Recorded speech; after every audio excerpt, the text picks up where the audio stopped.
It's a good question, and it comes in the pathway or in a journey that began before the law of life or my understanding of it. Because I began parenting my children with punishment, with fear, with threats, and so on. I began parenting them, trying to control them, you know. Yes, yes. And, so it was the sinful, fallen human nature. And I remember when we had our first child, we were at Loma Linda, and Amelie was born, and one of the requirements for parents was to watch a video on child abuse and warning signs of child abuse, and that it can hit any ranks of individuals. It doesn't matter about, social, economic background and whatever. And I endured watching it thinking this is below me. And a few years later, I found myself screaming internally because I was afraid I would kill them. I was going to kill them. And I had such rage within that would manifest itself towards them. I feared being left alone with the children, because I couldn't guarantee what I was going to do when that was the case. If my wife was there, at least she could be there and she could intervene, and I could leave the children with her and exit the scene or the scenario and not, and then I could get out of the immediate threat of the frustration and the anger and so on. I could not handle, I could handle other people's babies crying. I could not handle my babies crying. And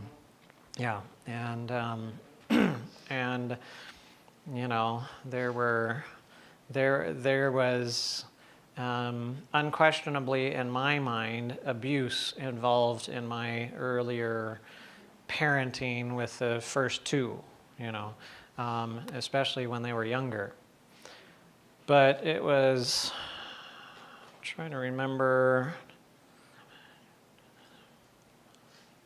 So the children were about 2 and 3, something like that, our two oldest ones.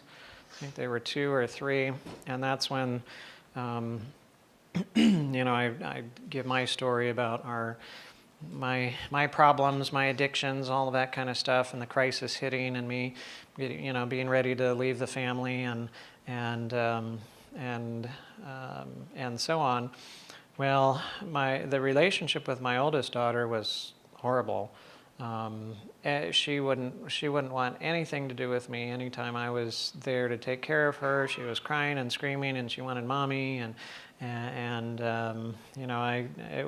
was in a complete state of duress that she tolerated my presence. And of course I felt rejected by that, and I think one of the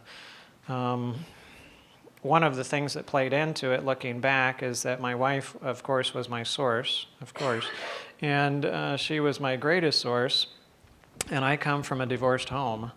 And so from that background, I understood the relationship between the parents and the children is stronger than the relationship between the husband and the wife. Because husband and wife can go and they can separate in different locations, but you're still the child, right? So I wanted my wife for myself. And now came in a child. And that child is going to have a greater claim to my wife than me. So my daughter was competition. I didn't think this consciously. It was unconscious, but that was the case. She was competition. And so, that was kind of a mindset that I had. And so anyways, the crisis hit. We did some counseling. We were praying through some significant issues, and I needed to let go of some things. And there was there was a day where we were counseling, and I was very much challenged to let go of some things. And by God's grace, I believe that I did. And when we went back home, well, not home, we were staying in another location, and my father was staying with our two children while we were doing the counseling for half a day, and we went back to the place, and Amelie, our oldest daughter, she ran down to the both of us, and this time she ran down to me. She didn't run down to Mommy, but Mommy was there. She ran to me. She said, "Daddy." I was like, that was so weird. And so I came and I picked her up, and and whatever. And Mommy was right there, so she didn't kick and scream and want to go over to Mommy like she normally would, and she let me carry her in. And we had an evening. We ate and whatever, and put them to bed. And then later we hear, "Mommy, I gotta go potty. Mommy, I gotta go potty." And Anthony had already gone to bed. He was asleep, and Amelie was still up, had to go to the bathroom. And Lietta's on the phone with her mother.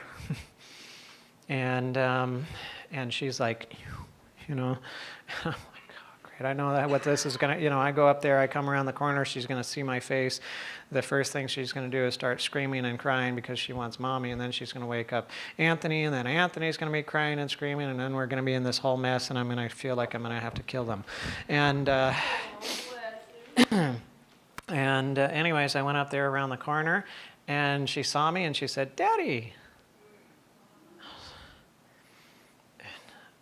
Picked her up, I took her down. I even had to go through the room where Mommy was in, on the phone, and that would be the next trigger. She sees Mommy, she wants Mommy, and then she's going to cry and scream and fuss and what. She let me take her potty. I took her back upstairs. I tucked her into bed. She says, "I love you, Daddy." From that moment, the relationship with her changed entirely. Right? But it was because something in me changed. And that was quite an interesting. It was quite an interesting experience, and so from that standpoint, it was a longer process of being angry and so on. But then my way of dealing with the anger was, okay, anytime I got angry, because anger went from 0 to 10 in no time flat. And I would be blowing up before I realized I was getting angry, and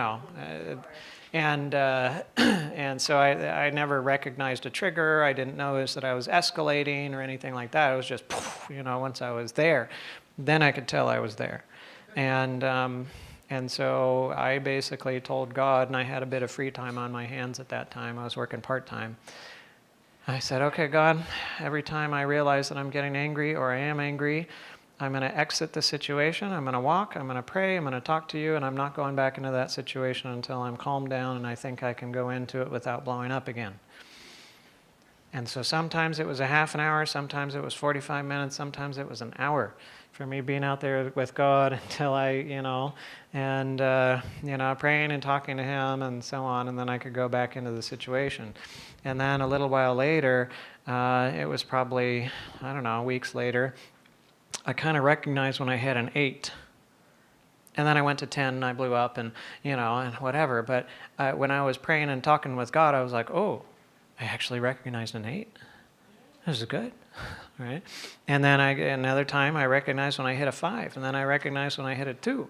And when I hit the 2, I recognized, oh, it's not so hard to get out of it here as it was there, And then I started getting to the point where I could recognize the triggers and what was triggering me and so on. And so that which was always a response in anger became that which was a response in kind of a muffled frustration. And that over time became something that, then I had periods of time where I wasn't in frustration. It was just because we needed to deal with a particular issue. And I remember the day when I broke the wooden spoon. Not on a kid, in front of them. And saying, okay, this is going away, and it's going away for good. and and so on. So it's been a it's been a milder experience as as we've been going along over time, and and then learning about law of life principles, and to train the children to govern themselves. Are we doing that very well? I don't know. At least I've gotten to the point where I don't have to have my children be good most of the time. I mean, I can. They can be bad, and we can, we can talk about it, and kind of work through it, and so on. And that's a big victory on my side. And I don't think, although you could ask them, but I don't think that the children necessarily feel pressured that they have to be good under all circumstances. But there is still pressure in the home, right? Still happens, and so on. But especially as they get into their teenage years, and we have 4 of them. We got 4 teenagers right now. Especially when they get in the teenage years, they have to be able to make their own decisions. And some of the decisions that some of them are making, we don't agree with. Especially as you get older, and you also have now access to electronics and whatever, and so on, and the time that's spent, or the things that might be focused on, and whatever. But, well, they're adults. They're young adults, right? And if they need help, they can come and they can ask. Otherwise, we'll be praying, and so on. There's so many times where I'd want to just get the internet connection and turn it off. And then somebody might emerge from their darkened den of whatever, and actually be productive and helpful, and and all those I still have those temptations and whatever, but I haven't done it. And I'd like to be able to take things away and whatever, but no, they have to learn their own responsibility of how they're going to use these things, and how they're going to what they're going to do before God themselves in regards to that. But we don't like give them access when they're little.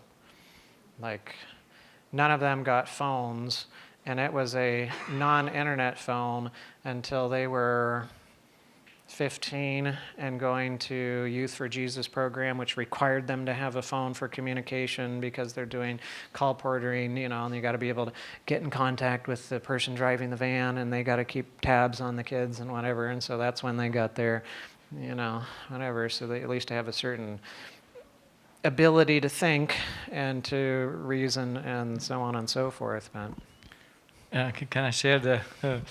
I mean, saw you the last time, 2000. When was the last time? 19? 19, I think. 19 we had the symposium, or before? Because I stayed a few times. Yeah, no, we had an in-person symposium at UT Pines. Is that 19 or 18? 18? 18, okay. 18, okay. So the last time I saw you, 18, I think. And I was living with you in the home.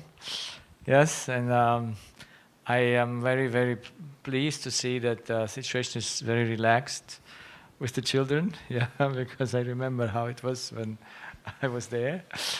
And so I think that your children are accessible. I mean, you can talk to them.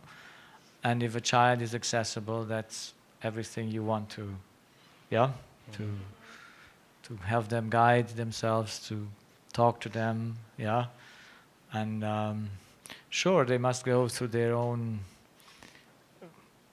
problems to see the deception, but I'm very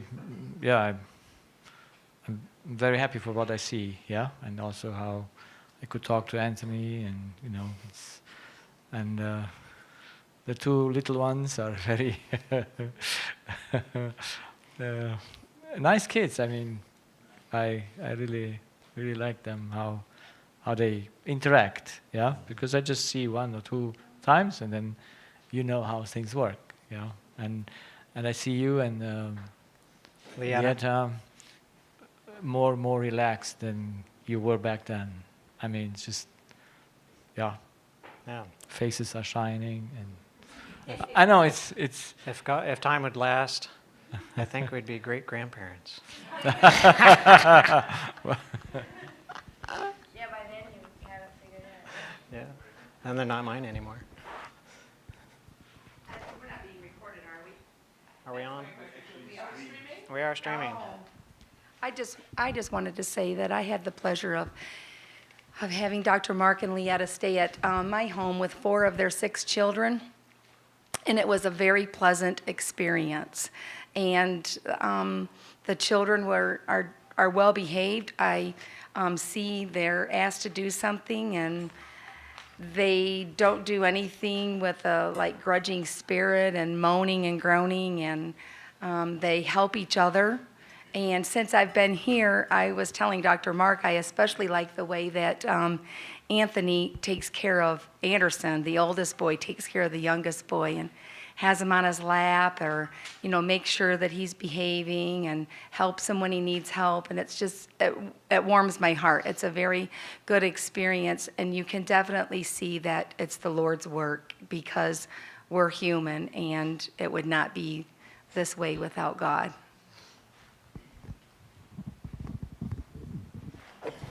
So, yes, the law of life enters into every aspect of your life. Every aspect. It touches everything. It has to. That's what the gospel does, is it touches everything. What's that? the gospel is the simplifier of life. Yes, definitely. So, yes, because we are live streaming now, right? All right. Well, let's pray. Dear Heavenly Father, again, thank you for your blessings, and thank you for your goodness and your mercies. Thank you for that truth, and that you are the source of the truth, and that we can trust in you. And as we come together and we continue to look at these things that we must know, the things that help us to be free and to be able to experience a life that you designed for us to have, we just again are grateful that you are here and that you are leading and guiding, and that we can trust in you. And so, Lord, thank you for this time, and lead us, and may we be willing to follow you at this time as well. And this we pray in Jesus' name. Amen. All right. So yes, that was all about parenting in 5 minutes or less. If you're interested in a whole parenting series, that's on the Law of Life channel on YouTube. So you go to youtube.com/@the-law-of-life, or it's much easier to find it that way. I find when I go to the YouTube and I just type in the Law of Life, and even the Law of Life channel, sometimes it's really hard to find the channel. But if you go there at youtube.com/@the-law-of-life, you'll get directly to the channel. And there's a whole education series that's there, which is really about parenting and educating the children, and that's a really good one. Yes, one of the main points that you'll hear there is that parenting is to help the child learn how to drive its own vehicle. Yeah.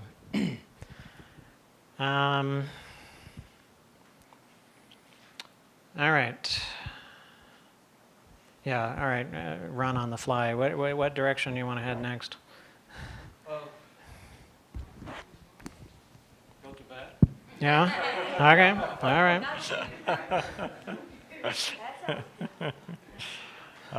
Nap time? Well, I think you talk to, so we do a counseling, like, Okay. All right. or would you like to share something so I can rest? Do you want to rest and me share something? Pardon? Said, do you want to rest and me share something? You can rest. Yeah? Yeah. So I stay a little bit here. Okay, so- he'll rest. All right. So there, what should I say? It took me a long time to listen to Horst and to then be able to figure out how to put that into practice, right? And I had to get the information, and then I had to go over it, and then I had to go over it, and then I had to go over it in order to get it a little bit more straight in my own mind before I could begin to help individuals with it as well. And every individual who takes the information is going to filter it through their own personality. It's going to be associated with your own personality. It's going to not come without your background, your history, your experience, and so on. So that's going to be pulled into it as well. And then this creates a framework that then everything else fits into when you then talk to others and you bring this message to others and you explain to them the message, because you're going to do so in a personal context, right? You're going to do so, and you should do so your way, not my way, not Horst's way, but your way, right? I mean, there's a reason that there's 4 Gospels, right? And that's because we need, as humans, the different perspectives, right? And the different approaches. And one individual's approach is going to appeal to one mind, and another person's approach is going to appeal to another mind specifically, and so on. But all can be dealing with the truth, but there can be different ways of getting to the truth or presenting the truth, but it must be the truth how it works, right? It has to be the truth and how it works, and so that needs to be the basic foundation. So I was talking to somebody after the break in regards to this, and the question was, what qualifications do I have to have in order to be able to, take this and help individuals? I said, well, it's true that Horst is a doctor. It's true that I am a doctor. It's true that there are some other doctors around. That's true. And it's true that the message has come within that context, because that was the experience of Horst and the practice of Horst when that information came to him. And so in the context of dealing with people with health complaints, this understanding and then approach has been developed. And it works very well, especially in that context. But a lot of people get afraid of it because they're not doctors. They're not healthcare providers, right? And, they don't necessarily know a whole lot about anatomy and physiology and pharmacology and pathophysiology and all of these other ologies. And they're like, well, can I use it? What qualifications do I need? Well, amongst all of the disciples and apostles and people that you can think of in the New Testament, how many were doctors? Luke, right?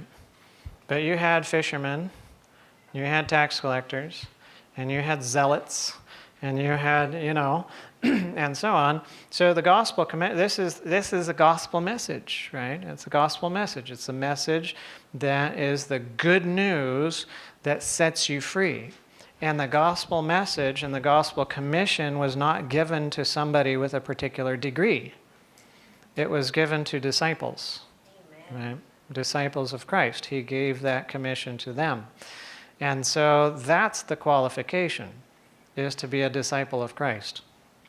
And of course, you cannot give what you do not have, right? And you can't have what you didn't take. And so it's something that we need to experience, we need to enter into, we need to take ourselves. And then as we do so, we can then be able to give. Now, I heard some of the discussion. I was a little distracted in the back earlier, but Tim, I think you were mentioning about, and you did too, Horst, about praying while you're with your patients, and essentially you're carrying on two conversations, one with God and one with the patient, right? And that is highly important, highly important.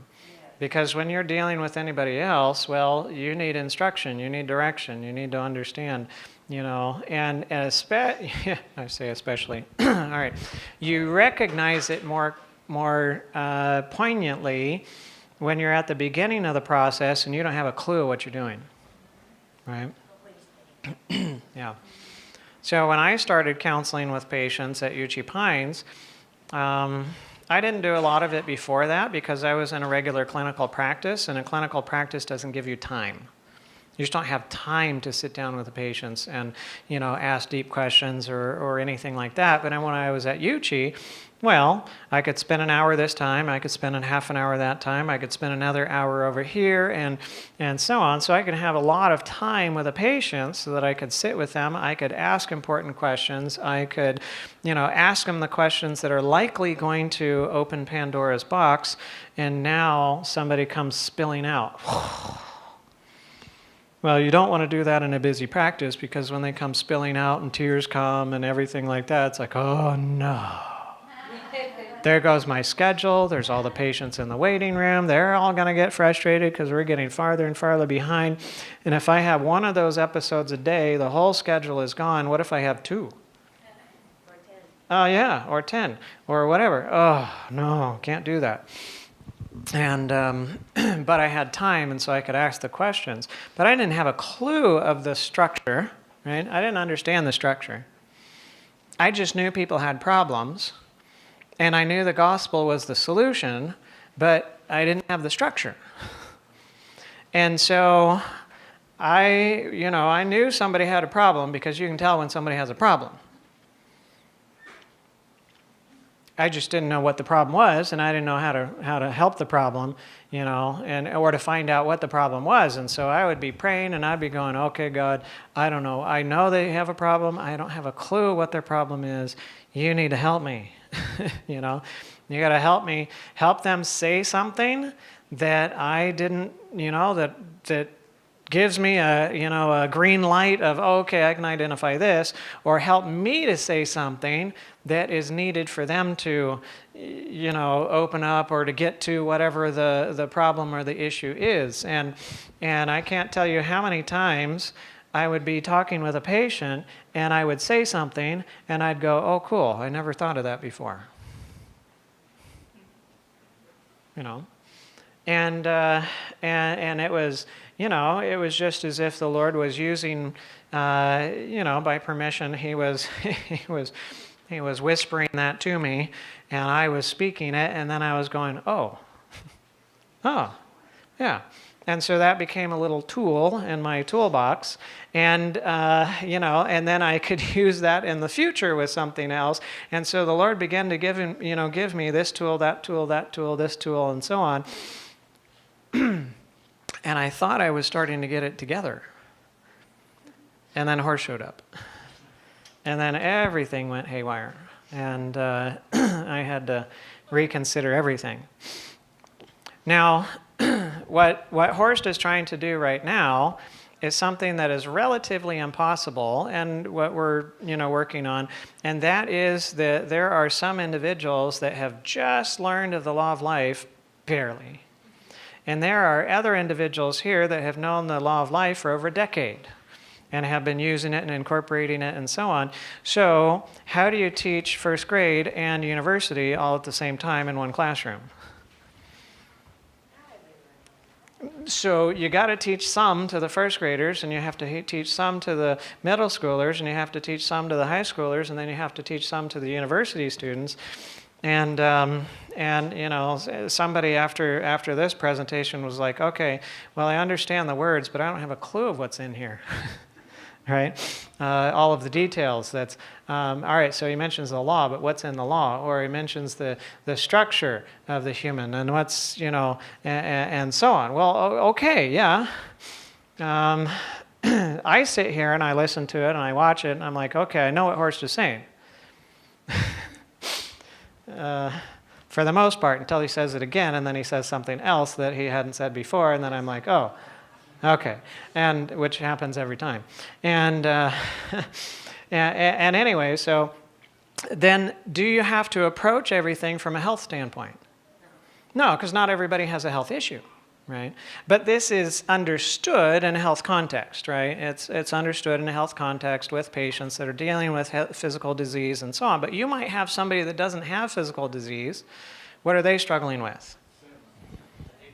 Yeah, they might be in addiction, right? So they're struggling with an addiction. Relationship struggles, right? So what's that? All right, depression or anxiety or things of that nature. They might not be diseased or they might not know that they're diseased yet, but they've got all sorts of other stuff that are going on, right? So how do you take an individual that has a complaint or that has a problem and use the structure in order to bring them to the gospel as the solution, right? So let's say that you have an individual, let's just start with the health one, right? So we use that as an example, all right? So you have 1, 2, 3, 4, 5, all right? So you have somebody that comes in and let's say that they have cancer, right? So that's a common one. They've got cancer and the cancer started 3 years ago and it started in the left kneecap and I'm just, you know, I've never seen one start in the left kneecap, but you know, you know, and they have a kneecap cancer and whatever, and so that's been going on. Well, then you know, then what do? Well, then we come back to the law, right? And we talk about the law. All right, so there is a law of cause and effect, right? And so every effect has a cause, every cause has an effect. And if you have this cancer there on your kneecap and it happened 3.5 years ago, is that an effect or a cause? That's effect, right? Everybody recognizes that's an effect. Okay. So when did the cause have to be there in relation to the effect presenting? 2 years ago. And it's been there 3.5 years, yes. So everybody knows from cause and effect, the cause had to be there before, right? So you know that you had to have the cause in place before that it was there, and then the law of cause and effect shows us that as long as the effect is present, the cause must be present because the cause doesn't produce, I mean, the effect doesn't produce itself. There has to be a cause that is producing it because the fundamental law says that everything takes to give, right? Everything is dependent upon resources, power, materials, and then it passes those along and serves as a channel.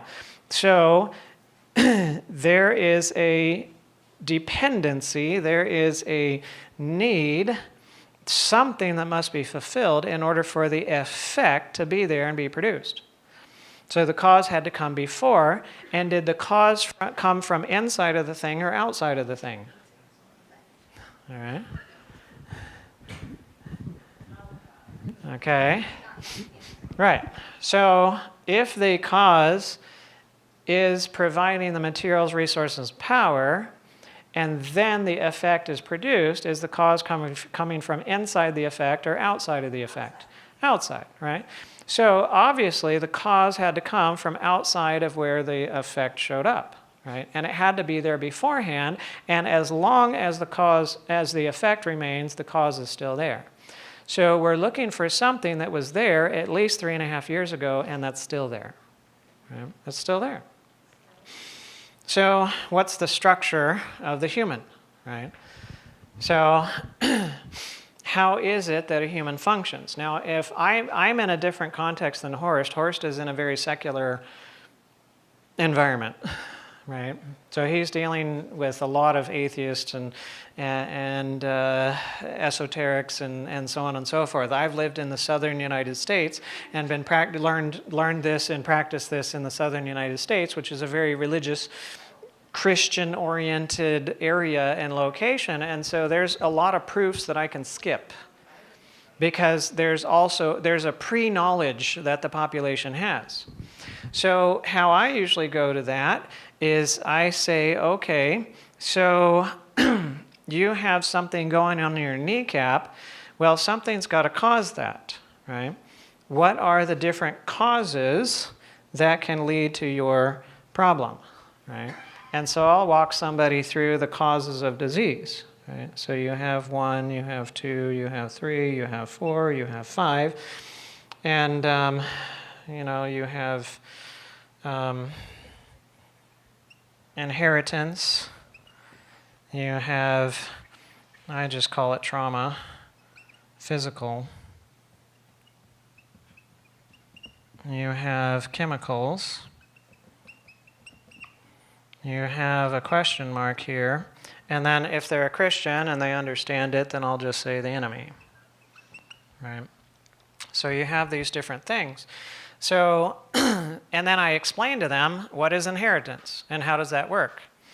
Well, if it's inheritance, then it has to manifest in all cells of a particular type. Has to. If it's inheritance, it has to. So if it shows up in a point or a part of a particular type of cell or cell population, cannot be inheritance, right? So you've got 2 kneecaps and they have the same, they got the same tissue in them and so on. It showed up in one kneecap, not the other. It cannot be inheritance, right? So you have trauma, physical trauma, that can cause dysfunction. But if everything is working the way that it's supposed to, if you have some dysfunctional trauma, then it should heal and it should come to a point of resolution. It should not continue in a process of dysfunction, right? So if there is a process of dysfunction after trauma, something else is going on. It's not the trauma itself. Yes, you can get burned and stabbed and smashed and all of that kind of stuff, but it will either heal or it'll end in scar tissue, and you don't grow your arm back after it's cut off, but it should heal up and you don't continue to bleed and have pain, all of that kind of stuff. So then there's chemicals, right? There's chemicals. So you have exposure to all sorts of chemicals in the environment and whatever, and so it might be things you breathe and you eat and you drink and you absorb and all of that kind of stuff. But what happens to the chemicals? Where does it go? It gets into the bloodstream and then it circulates around. And what parts of the body does it go to? All of them, right? So if it goes to all parts of the body and the problem shows up in one part of the body, is it the chemicals? No, it can't be, right? Because chemicals don't have a party, right? You go walking down the beach and you see a sandcastle, everybody concludes somebody made the sandcastle with the sand. Nobody concludes the sand made a sandcastle, right? Nobody concludes that the sand made a sandcastle because the sand cannot organize itself into a castle. Something must use the sand in order to organize it. So if you have chemicals everywhere, but now you have a problem showing up somewhere in the midst of the everywhere, is it the chemicals that's the cause? No, it can't be. So it's not inheritance, it's not trauma, it's not chemicals. What else is there? Well, yeah, all right, there's the enemy in Job's case. Are you Job? No. No? All right, so so there might be a Job, maybe. I haven't met him yet. So then there's the mind, right? There's the mind.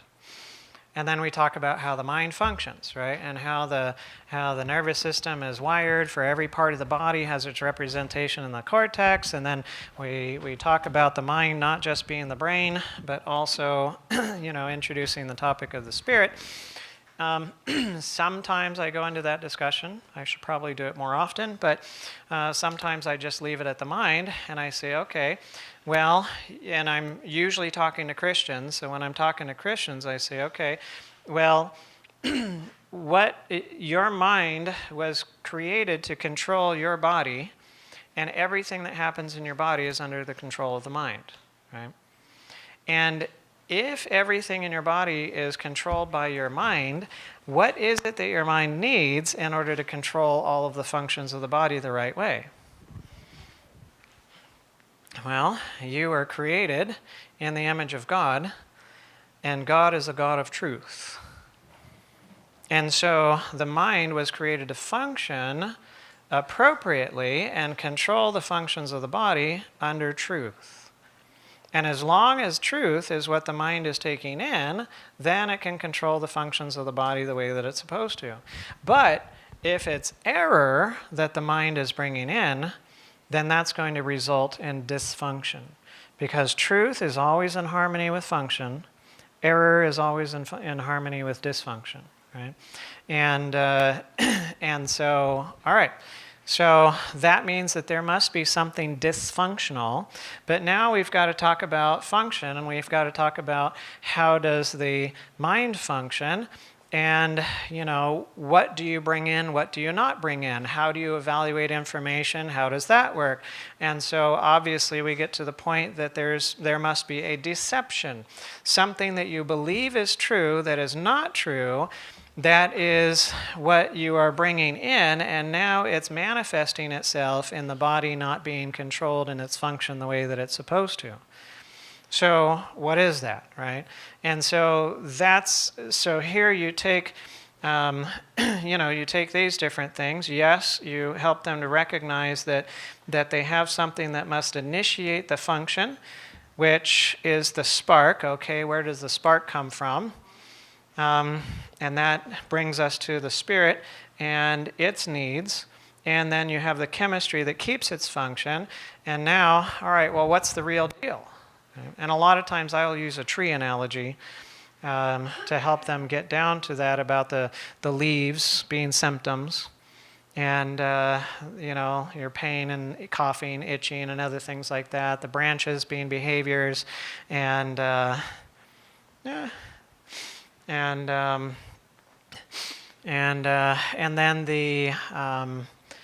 the branches being behaviors, and the trunk being your needs, and then the roots being your beliefs, and then finally, what is it that needs to be fixed? Well, it's the soil, it's the sources, right, that it comes from. And so, and then we get into the discussion of sources. So I might have a different pathway of getting there than Horst does, and maybe different analogies along the way, but we're still covering the basics, right? Covering the basics and then getting them down to the sources and then helping them to realize that they have a wrong source, a wrong dependency.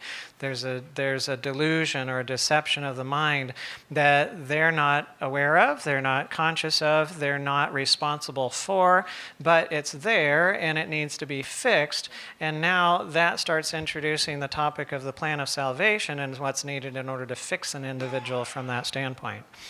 And it's really awesome to take somebody in any health consultation, essentially, and within a half an hour to an hour, bring them to a gospel presentation in their need of Christ. It's awesome. But it doesn't have to begin with health issues, right? You can have somebody that's dealing with relationship struggles, right? And so that's the huge thing that they're dealing with. Their husband or their wife is just this, that, or the other, or their children, or their mother, or whatever it is, and they are just all over the place, and so they're coming to you for some help from that standpoint. Well, it's the same stuff, okay? Well, you've got a problem, and there's a problem going on because something's not working. Right? And if something's going to work, everything that works has a law that governs how it works. Right? Everything that functions is governed by law. So there's something that by law is not working. You're not understanding it, and you're not in harmony with the law of that function. You don't understand it, and that's why we have a dysfunctional relationship. And so then you bring them right back to the law and how the law functions. And then you look at the structure and the function and how that works, and then the needs that are there. And of course, if it's a relationship issue, you're not dealing so much with the health side of things. So you might talk about chemistry a little bit just for the sake of a physical illustration, but you're focusing on the spiritual needs because that's where the relationship struggles are coming at. And then from the spiritual needs, then we're talking about sources, and the reason that you're having your relationship struggle is because you have them as your source. And now you can go into, okay, you have them as your source, now you need them to be good for you. If they're not good for you, then you're not going to be good, and so you're trying to force them to be good so that you can be good, which means you're a slave to them. right? And then all of the rest of, the rest of that. Okay, can you fix it? No, you can't. All right. So now we need help outside of you, and I can't fix it either, but you're the one that's have to do the process of fixing, but you don't have the ability to do so, or the power to do so, or the knowledge to do so. So now we need something else. That's right. And so the gospel message comes in there. Or somebody's dealing with depression. It's the same structure, right? It's essentially the same outline. Does it have to be necessarily in that order? Can you start talking about structure a little bit because that's where they're at, and function a little bit, and then bring in the fundamental law and so on? Yes, it can be rearranged some, but it needs to be there because this is all the foundation, right? Whether you start pouring the foundation in this corner of the building and work that way, or you start pouring in this corner or that corner or whatever, but you have to start on the foundation before you build the rest of the building, right? And so, it works, and it works regardless of what problem the individual is dealing with, because it's the same structure, it's the same the same deception. They have the same needs. They're the same problem with the source, and it needs the same. It needs the same information, although the approach to that information is going to change, and it will vary based upon the person that you're with, your personality and your experiences, and how you learn to approach your population that you're dealing with. Because if I went to Germany, if they spoke perfect American, then even if I went there, it would be a learning process for me. If it was only a language issue, right? If it was only a language issue, it would still be a learning curve for me to figure out making it work in the German context, because there's cultural differences and cultural expectations and so on. And so that plays into how you approach it, what order you approach it, what you emphasize, what you don't emphasize, and so on. And so that's fine. It'll be different in different cultures. It'll be different in different personalities, and that's okay. What's not okay is to not take it and use it because you're afraid of it, right? You're afraid of messing up. I guarantee you, you will mess up. Yeah, I guarantee you, you'll mess up. And you'll mess up a lot of times. And that's okay. It's okay. You're not their savior. You're not God's last chance, last hope, or whatever. But in the process, you learn, you grow, you expand. It becomes more clear in your mind. If you want to wait until you have it really clear in your mind before you start doing it, yeah, you're never going to do it.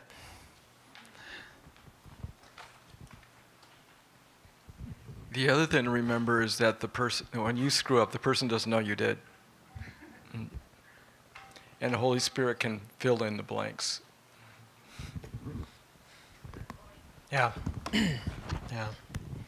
Yes, but still we need to be trained, and I think sharing is training. Yeah. Mm-hmm. And you must put a lot of effort in that process, because it doesn't come just by,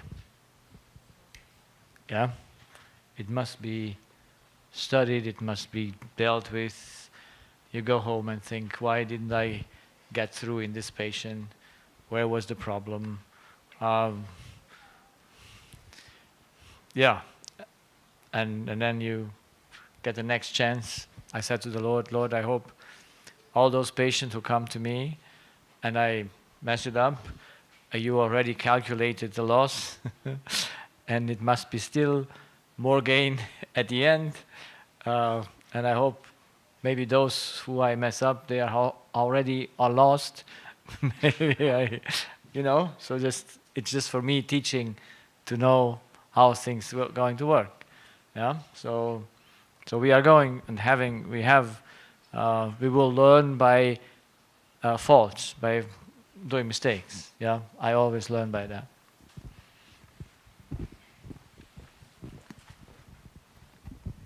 So maybe this is just my personality or my way my thinking works, but I do have a fear of not sharing it correctly, and that has held me back from sharing more than, you should really watch these videos.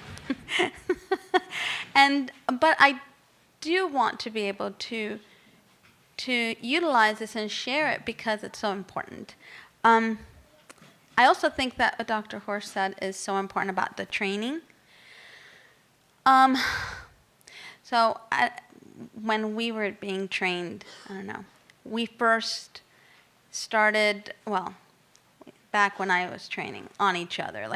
That was back in the day when you could do that. They don't let you do that anymore. So you would practice on each other before you practice on someone live needing actual services, let's say.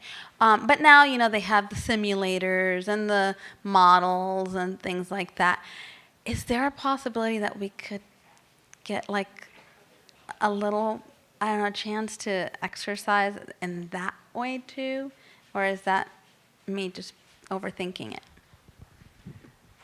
In regards to having simulators and models and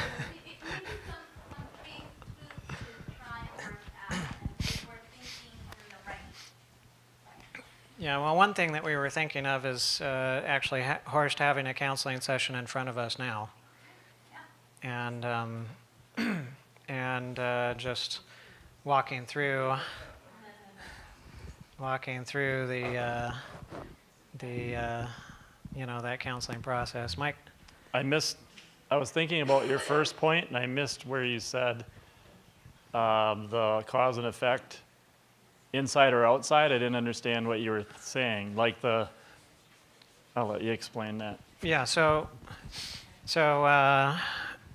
since the effect can only exist because of materials and power and resources that did not come from itself, right? So the power, materials, resources had to come from elsewhere in order for the thing to exist now. Then the cause had to be outside of where the effect is, right? So the power that's needed for the cancer to grow had to come from outside of the cancer. The fuel that the cancer needed had to come from outside of the cancer.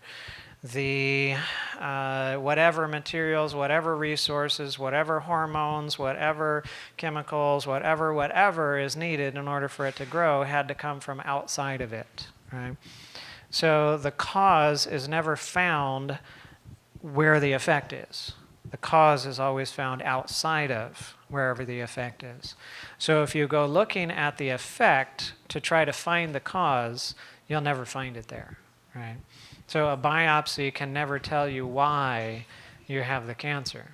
It can tell you what you have, but it can never tell you why you have it because the why comes from outside of there, right? Okay. I was confused. I was thinking the spirit is inside, so that. Yeah, his question is,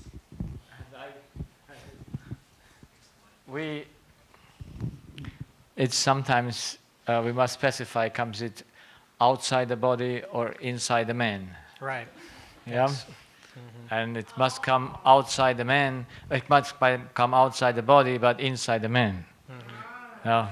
So that's where the confusion arises. Yeah. Gotcha. Inside, exactly. Yeah. So it comes from the inside because the spirit can only function from inside, but he brings this function in the body from outside. Because the spirit is not inside the body in a way that he comes from the body. He just sits on the body and plays the piano. So it's outside of the effect, but inside inside the building. Yeah, it's the soul. Yeah. So that's what was the, and we must specify that sometimes more clear. Right. Yeah, because of the law, the physical things cannot do anything to itself.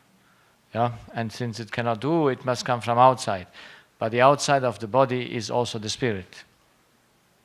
Yeah, because he's not the body.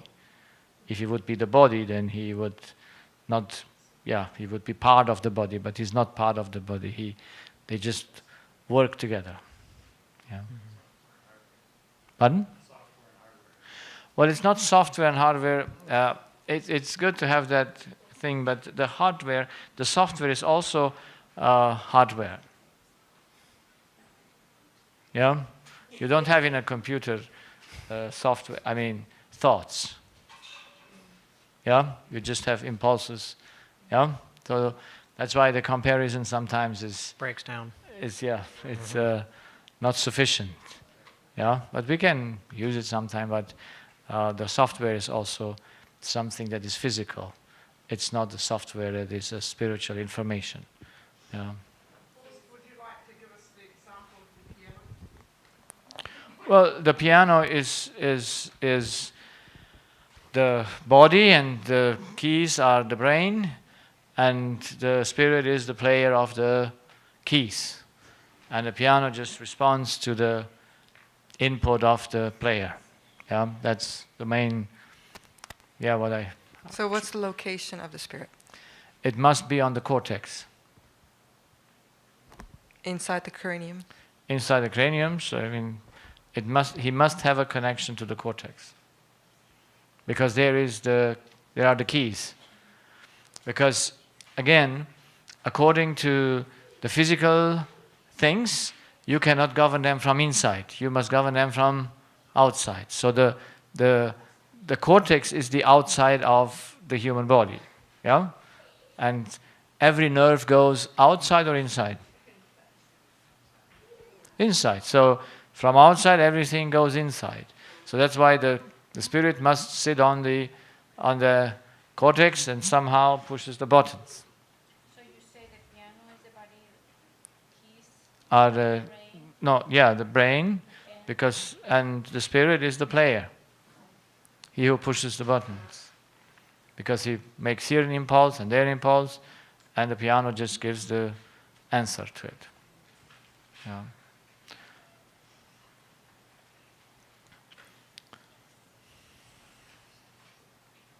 So it's important for us, even though we don't need to share it always to the one, but you need to have that background information that you know where you're finding yourself in the situation. What do you want to explain? And you always want to go to that one point where the problem is, because you know it's only there. Yeah? No matter where you find yourself in a tree, the branches go to the root, and you need to go to that thing. And you must know it, because it's always a deception, always that we believe we're gods. The music is the soul. Yeah? Because music is the result of two playing together. Yeah. So do animals have souls? Animals are souls, yes. Yeah. Because God created them the same way that He created humans.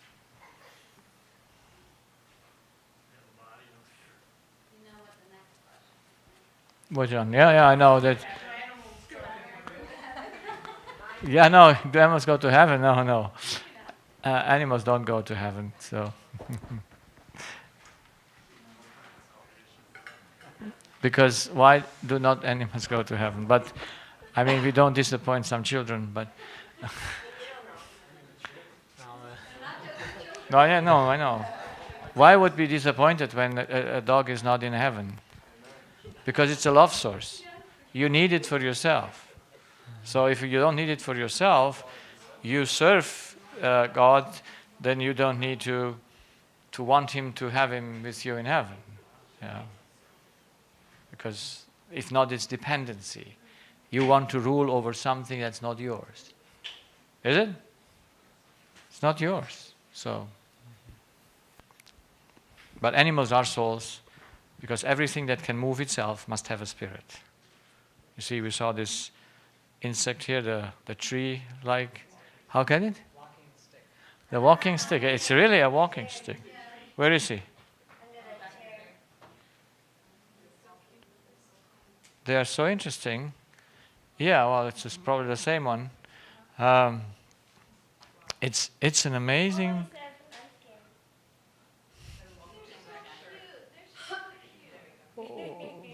Yeah, I mean, look, it's exactly like a walking stick.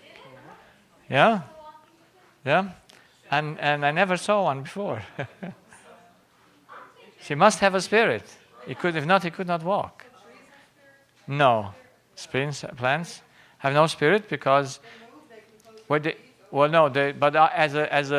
as a reaction. This guy can choose where he wants to go. He can move, but the tree is moved because it has no spirit. Where does it go?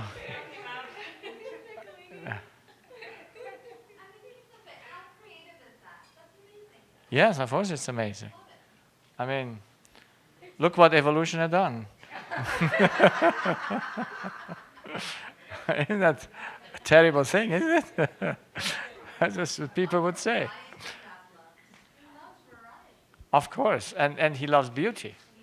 I mean, who is the originator of beauty? Shall I give it to you? Sure. Oh, but it has... No, I can't sting. Okay. Speak to us in regard to the difference of what an animal is versus a moral human.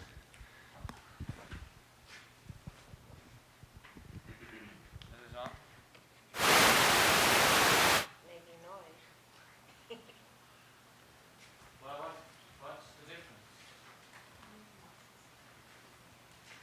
There is... It's not on. It's on, but maybe it's on you. It's on here. One? He's doing them. One. No. His ass waiting.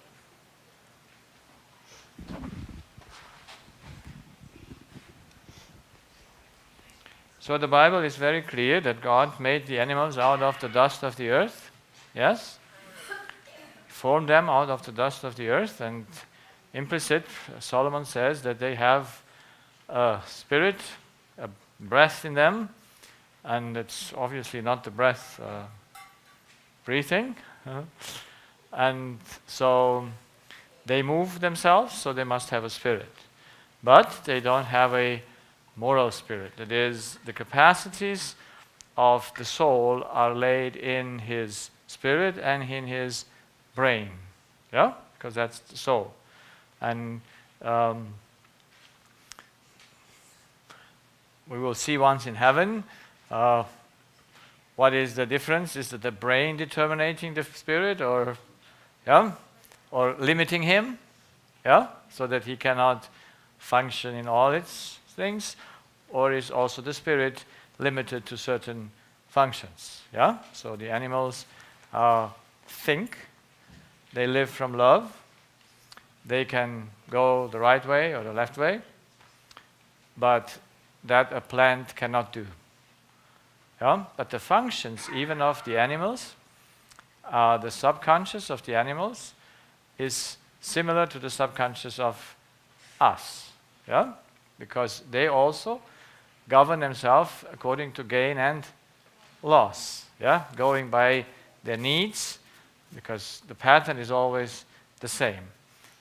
We have morals, that is, we can judge, we can control, we have the ability to look into a mirror. The animal doesn't have that mirror. He cannot see it. The cat looks into the window, the mirror, and says, it doesn't say, "Oh, how beautiful I am today." Cannot say that.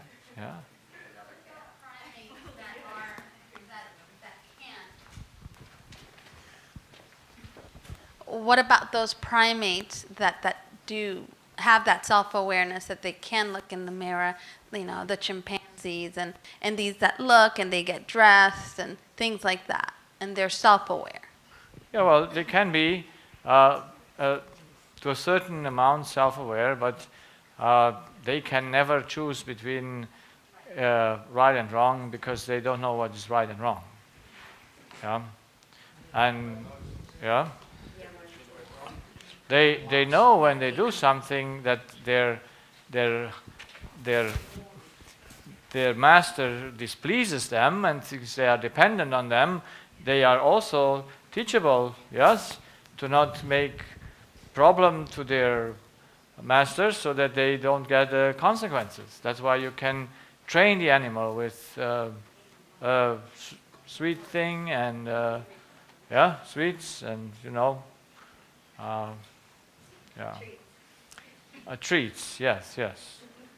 So, was that enough, or? I think so. And the animals die like we die. Yeah, Solomon says. Where does the spirit go when they die? Good. So you wanted us to do a real physical thing?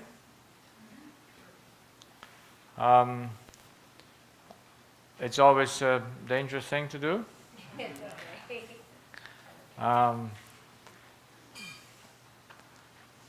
Yeah? Even on live stream or? Okay, so everyone can learn. So then we sit here.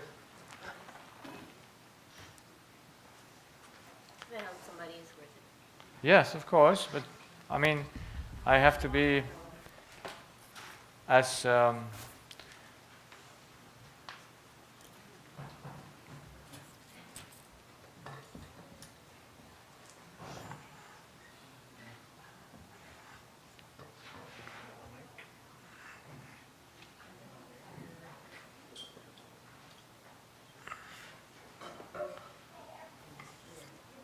we did this also in Uchi Pine once, but I think, did we record it? No.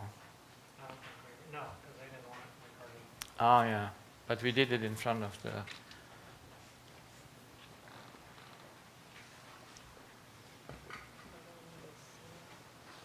Pardon?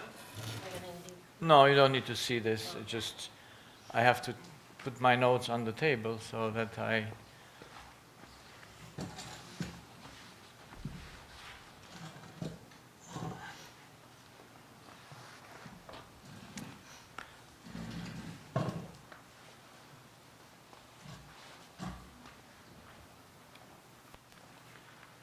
Okay, so we always start with the physical complaints, yeah?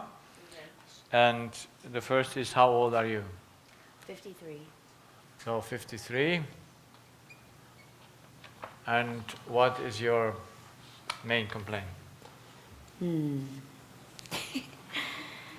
I get really exhausted and I have fibromyalgia Fibromyalgia? Since when? since I was born. No. Yeah. My mom said I cried the whole first year of my life. I wrote it half German, half English, okay? Yay, you spell like me. So you have pain in your body. Yeah, Fibromyalgia is pain. Where is the pain? in my muscles. Where? In all muscles? Yeah, but Or are they usually, specific places? no, usually all over, but the most is my neck because I had an injury in high school, my neck, and I had an injury when I was a child on my hip. So those are the ones that hurt the most, and then I have some scoliosis, so the middle of my back too. But I always have pain everywhere, but I try to ignore it. Well, yes. What can you do about it? It's a lot better than it used to be, so yeah. And it started in early childhood already, or Yeah, since you can remember? yeah, my whole life. My So- mom said it started when I was, like I said, when I was born. Well, let's say 50 years ago, yes. Okay, whatever. Yeah? Yeah. And so, but you think it was a time when it was very, very strong, and now it's better. Well, when I was a child, like I said, my mom said I cried my whole first year of life, Both my parents were doctors, Okay. Adventist doctors, so I feel sorry for them because they couldn't figure out what's wrong with me. And Yeah, so you lost connection, or I lost the connection?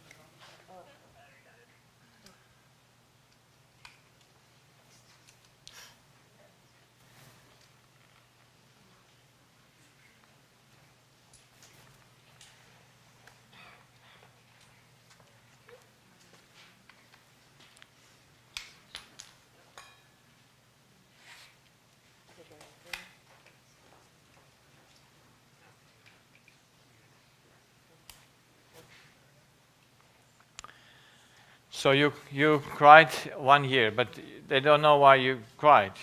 no, they said I seemed to be in pain, but they couldn't. Oh, it's Yeah, well, a child at the age before 1 year can say how much? nothing. So, but Nothing. So they it said can also cry by no pain. Yeah, yeah? I don't know. They Just said because it's unhappy. if they put me in a warm bath, it would calm me down and rides in Okay. the car. But And then- usually warm water cools you down. I mean, makes us Calmer. calming. So yeah. I don't know. But and then I remember as a child, I've always had a headache, as some Headache. up and down, but always there. And I would get really tired, and that's the part I didn't like because I love to do things.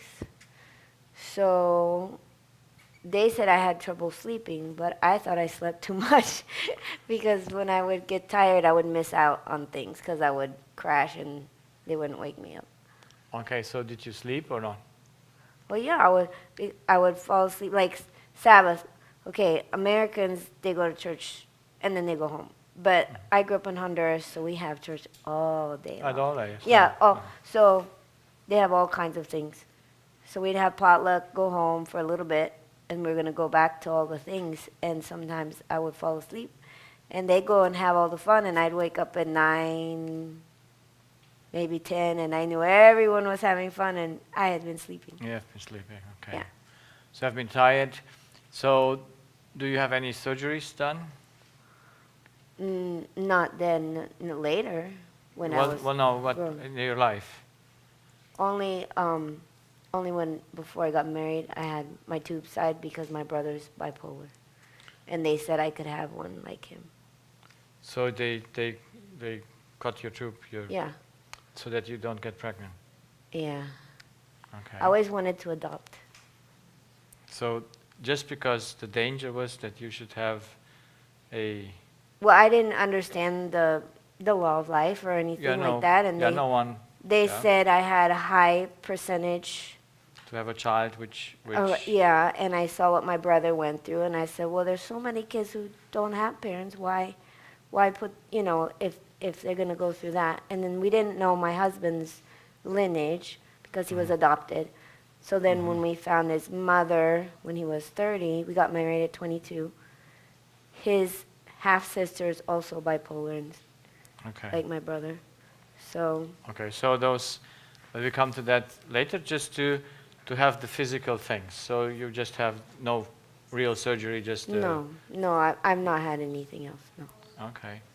So is that all that covers your physical things? The back pain, the pain everywhere? I've had allergies. Allergies you still have? I'd gotten down to only 6 foods, bad foods. But, I mean, I'm plant-based and I don't have interest in eating. Allergies have been good because what do you call it? It costs too much to eat bad foods because I paid for it too much. So I'm used to the plant-based. I think it tastes better. But in, I think 2020, they started putting I do have a genetic anomaly that I can't ever remember. Do you remember? So I have a harder time, I guess, detoxing. So when they started putting more glyphosate on beans and stuff, then I started having more allergies, but it's starting to go down again. Okay. But But you had the allergies. yeah. Okay. Yeah. So no children. No. No pregnancies. No. Yes. And I did almost die in 1998. We were in a house with mold, but we didn't know it was between the walls. But Okay. yeah, And you died from.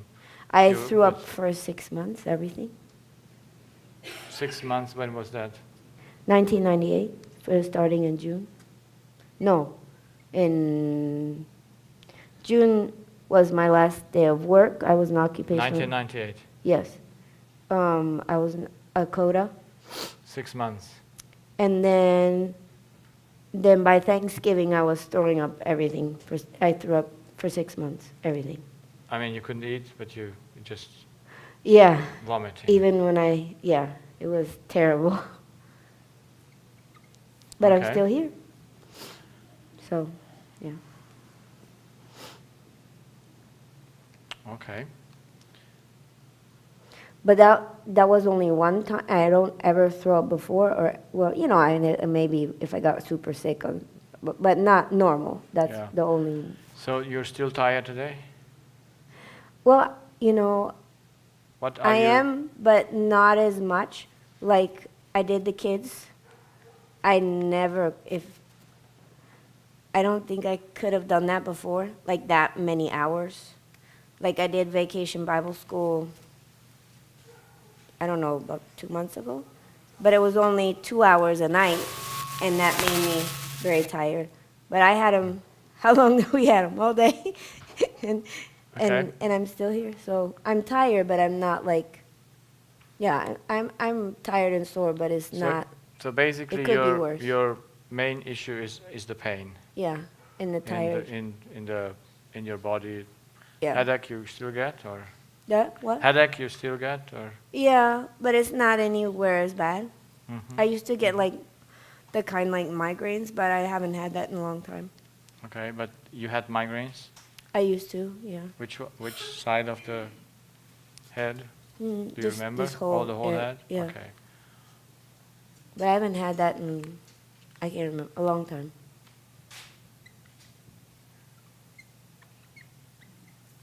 Okay. Okay, so we take the physical things as much as possible. Yes, the interventions, the surgeries, whatever you have, because what the body says, you know. Yeah? Because the body always reflects what is in the heart and where the deception and the burdens of the heart are. Now, we take and go into the relationship histories. And we start with the most important relationship, mother. But we don't take the relationship yet, but the age of your mother. How old is your mom? She's 81. She's 81. So she's 81, and is she healthy or is she sick? She's pretty healthy. Does She's she take starting any to lose her medication? memory now, but Does she have any medications on? Is she on? I don't think so. She takes a ton of supplements because she's into that, but Yes, but no major things. no. She had breast cancer, Oh, that's what I think. Yeah. So when Yeah. did she have? and she had, yeah. But I mean, right now, Well, I yes, know. but Her we take history- it as the Yeah, her history. history. Okay. So what kind of disease? So she had breast She's cancer. had breast cancer, Yes. and I don't. Oh, she had postnasal drip for, I think she said 25 years. I don't know what they did to her, but I know she had it because I could smell really good, and I'd go in her house and I could smell what was bad, and she wouldn't believe me unless it was something growing on it because she couldn't smell it. Yeah. So she had breast cancer. How many years ago? That's a good question. Okay. So just the major diseases, but right Maybe now 25 years for ago. 25 years ago. Okay. And she had the surgery, and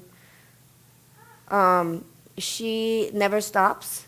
So while she was doing the surgery, we went and cleaned her house, cooked a whole bunch of stuff, so she would at least rest 3 or 4 days. Okay. So, because it was You all still done. remember that you were at home then? No, we were living on their property, so we went Okay. up to her house. I was married, so Okay. yeah. But right now she's doing good. Yeah, she's losing her memory now, Yeah. but anything else, no. Yeah, she's losing her memory. Part of it's very good, part of it's not, and she has selective memory as well. So how's the father? My father passed away. It'll be 3 years in October. So it's 2020? Hmm. October 2020, yes? Yeah. So what age?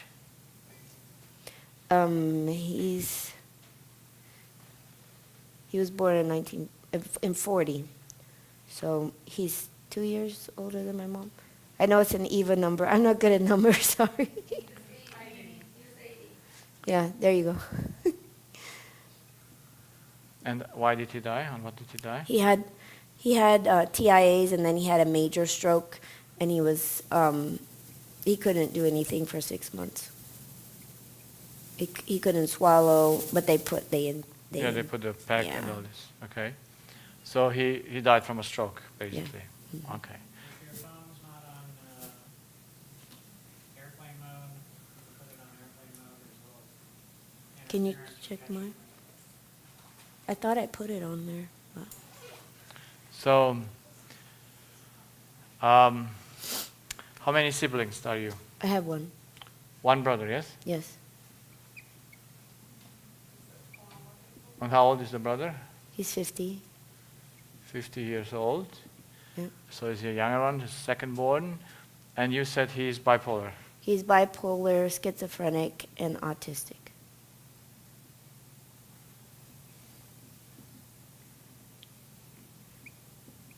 Is this a biological? Yes. It's a biological brother, sure. Okay, so when did he got his symptoms? At what age? Around 6 or 7 is when he started having issues. And he was... When he was 6 or 7, he had Yeah. started? What kind of issues? Did he have hallucination, bad dreams? Or? He was scared he was going to be lost. We were both, what do you call it? I guess molested by a babysitter, and with other kids.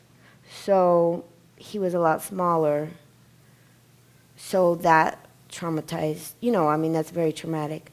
So it was, God helped me work through it, but I never knew how it affected him until this last year. Okay, so So- you heard about what happened last year.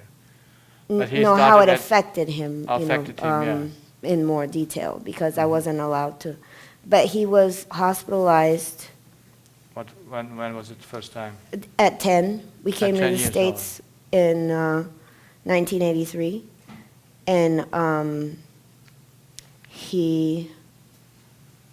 we stayed with my grandparents so that we could start the school year, because my parents weren't ready to come.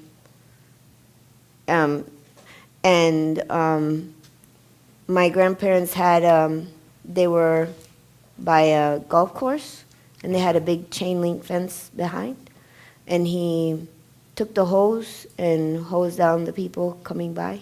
Okay. And then a lady came around because she knew where the house was and told grandma, because she just had a perm, Okay. so she was not happy. And then my grandma tried to stop him, Okay. and Could so not. Okay, yeah. you went so- to the hospital. yeah. Okay. So how is she doing today? Who? Your brother.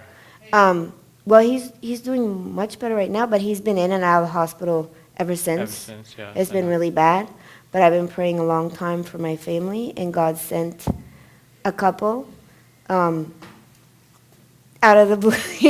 It's a miracle story, and they've been living in my parents' basement for 3.5, 4 years. Okay. And he took care of my brother 90 days, 24/7. And then now he's doing 50-50, and my brother has responded because he trains him, he doesn't try to control him. And so Okay, so he's under care and he's doing better than. Yeah, we're in the process of getting him care, because my mom can't take care of him Of course. anymore, so we're in the process right now. Okay. So you have grandparents? They've all passed away. Did you have a relationship with them? Yeah. So when did the parents of the mother? My mom's parents would come to visit us every 2 So years. when did the mother of your grandparents, the mother? She passed away. I'm trying to think. It was when we were in Knoxville, so we were there 18 years. And we went there in 1996, so somewhere between then and 2011. I can't remember. But they had been married 73 years, so she was old. She had a stroke, Yeah, we and yeah. Yeah, so we take the grandparents as well to see if some people were raised with the grandparents, and then you want to know when they passed away because you might have here some certain diseases appearing that you can trace back then to the death of the grandparents. Oh, okay. Because they are. I didn't get to see them very often. They came every 2 years, Yeah. but that was nice. They would come. Yeah. We enjoyed it. But Yeah, my but if dad's you- not so much. My Yeah, my but dad's if you parents. forgot when they were. Yeah, no, I then- didn't. Yeah, Yeah, no. then, so they didn't play much role, but No. for all of us to understand how thorough we should do the history, so to not forget something. Of course, if you would be 80, I would not ask you about your grandparents. Yeah, so Yeah. that wouldn't make sense. That But makes sense. Yeah. if you're still much young, or then you go into that. Yeah. Yeah. Okay, now those are the things. So to say when you take the physical things, now if you have one brother, it's good. But if you have 10 brothers, we would take them all one after the other Wow. and ask what is Aren't the you one glad I what only he have has. Yeah. So because as you see just the diseases, yeah. So does the bipolar and the autistic come because someone was molested? Can that be? I don't know. I'm just telling the history. Of course not. Yeah. That's why it's important. Yeah, there must be more than that. It's the reaction of the person itself that is there. The deception of the heart always makes it. Yeah, and it's of course it's good to ask and see, but basically we have now her diseases that starts in her early childhood, and we have his problems that also start in the early childhood. Yeah? And now we already know what. So there must be in the family difficulties, very strong difficulties. Even you never know the family.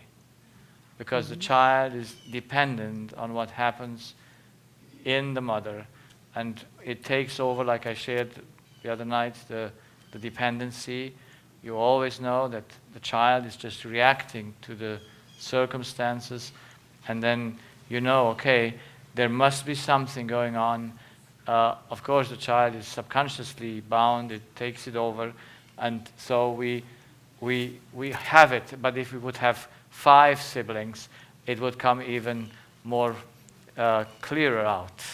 But even 2, it's clear, because the body never lies.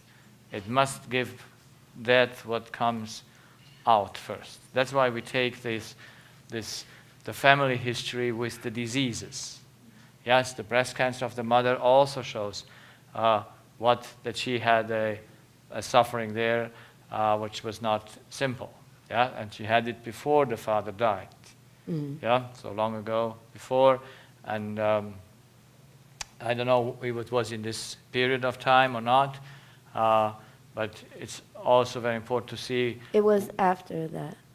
After this, yeah. So then it's important to see what is there happening, because I don't think mold alone can do that.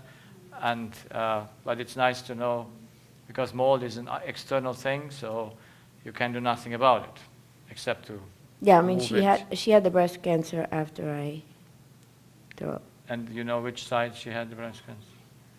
I can't remember. It was one side, and she had her lymph okay. nodes removed. Yes, here is where you have the microphone. So I noticed that you didn't ask her about her husband. Not yet. No, yeah. we come. Oh, okay. Oh, okay. We I was come just to that. oh, okay. We're coming to. I was just wondering if it was because she mentioned that all those things kind of started before. No, Oh, okay. you go straight. First of all, you want to have the objective things. You know, when happened what? Because disease is objective. Yes, all your symptoms are objective. Surgeries are objective. And then when the mother is born, how old she is, what she has is objective. When the father passed away, why did he pass away, on which side he had the stroke, all those are things that are objective. Yeah. Does it matter the side? Yes, the sides are mattering, or matter, because the brain is split. And the spirit must put the one input here and the other here. And he must do it. So you can see, and this is what I was seeing in my first years, that it is not by chance on which side it appears. And I came to see that the dominant side of the brain we inherit from mother. And then the other side, of course, from father. And then that side of the brain that is dominant, so right-handed is left brain dominant. You know, that's why you need to know a little bit of anatomy. Then you will have the affection on that side where you have your issue with your mom or with your dad. That's why. So why is mine on both sides? Because both sides are difficult. Yeah, that's true. Yeah. So you put in and being dependent on both of them. If only one would be not evil, but if you would protest only against one, then it would just show up in one part of the body. If it shows up in both parts of the body, then you certainly has a combination of things. Yeah. You determine dominant brain inherited by handedness? Yes. Okay. Because that's how you know if someone is, because at the beginning, you know, I believe this is why God made me an ENT, because here you have the two sides most evident. Yeah? And I had to see, okay, why do I have an affection here and why do I have it not here, or why do you have it in both? Yeah? And then understanding anatomy, understanding that the spirit must play the piano, the keys of the piano, then he being dependent on mother, he will show that dependency in that place. Being dependent on the father, he will show it on that place. And then I saw that the relationship where you have from mother, you also have your spouse. And where you have your father, you have all others. I put it on the screen there, but of course I went very fast. You couldn't see it. So that was one of my first observations that brought to me the idea that disease is an intention, not by chance. Because in medicine, disease is by chance. Yeah? So it's bad luck. It's, you know, you just get it because no one knows why. Because everything is on chance. So even disease is just by chance. Yes. Not that this is my case, but for people who have good relationships with both of their parents, but they still have a disease on one side, is it still associated like that? Like Yes. there are different categories that affect different parts of like the body, I guess. Well, it's just basically on whom are you dependent. Yeah? Because you need to change your source according to your need. That's how disease appears, because you want to change that. You don't like the parent how he is. You don't like that what you take in, so you protest against it. And that protest goes into your body because it's not love. It's the opposite of love, it's force. So, is significant other and spouse same, or is there like once they become a spouse, they switch sides? No, no. That's a Spouse, good question. whatever one considers his life partner will reflect his dependency on the side of his mother. That's what I saw in all these years, and I think it makes sense, yeah, because mother and spouse, you spend the most time, and then father and all others, you don't spend so much time. Okay. Yeah, because those are, and so you have on the father side all the other relationships. So that's more talking about dependency because I'm It's like, always dependency. Okay. That's why that's what we have to see. Disease just proves on whom am I dependent. okay. Yeah, who's my source? And the source that I take and doesn't fit to me, I must protest against it. And the protest makes the disease. I have a question. Do do people make children their source? Absolutely. And where would that be? Where would that fall in? On the children, father's side? Yes, the children are on the father's side. And the animals also. No, I have people that get very sick when they lose their animal. Yeah.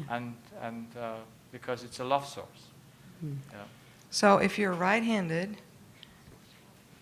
you are dependent on your father. No, when something shows up on your left side Yeah. of the face, because that's why you need somehow to know the nerves. Yes, we have the nervous system that goes into the spine, and then we have the 12 cranial nerves that go in front, and some switch, some don't switch the other side, and then you go from where the effect is to the cause to see what it is. And then you have the left tooth, then you go to the left brain because it's the left trigeminus, and then you go to the left brain, and then you see the left brain is governed by the spirit who is dependent on his mom or his wife. And then you... Yes, if they're left-handed, then it's the other side. Yeah? It's just that... Okay, I'm confused. Yeah, when the lump comes in the right breast, it comes from the left brain. Oh, okay. Because they cross, but they cross in the back, but not in the front. So little anatomy is needed, but in the end, Okay. it doesn't matter if it's right or left. It is just helping us to see that we are dependent on a human source that we want to change. Because if you don't want to change them, we have no issue. Yeah? But we only want to change them because they are our food. We eat from them. And our protest, wanting them to change, it's a subconscious process, makes us then, in the body, the physical disease. So if you're dependent on the same person, say it's your spouse, then you're going to have migraines on On your left On side the of left- the brain? and then a stroke, let's Maybe- say a breast problem on the right side. Exactly. Yeah. Or a knee problem on the right side, Uh-huh. or a hip problem on the right side. Yeah. So it's so amazing to see. You can read in the body from whom the human is dependent. Yeah. Because the disease is not by chance. It just comes out where it goes in. So this may be just a little bit different, but I grew up, when I grew up, the people I grew up around, when you favored the left side, you were forced to use the right side. Yes. So, So you're still left-handed. but my mother was not left-handed unless she was also treated that way, and I don't know about it. Yeah, but in the end it doesn't matter. But Okay. it just helped me to understand that disease comes no matter on which side, because you're not dependent on God, but you're not dependent on humans or on animals. Yeah? But it is a program.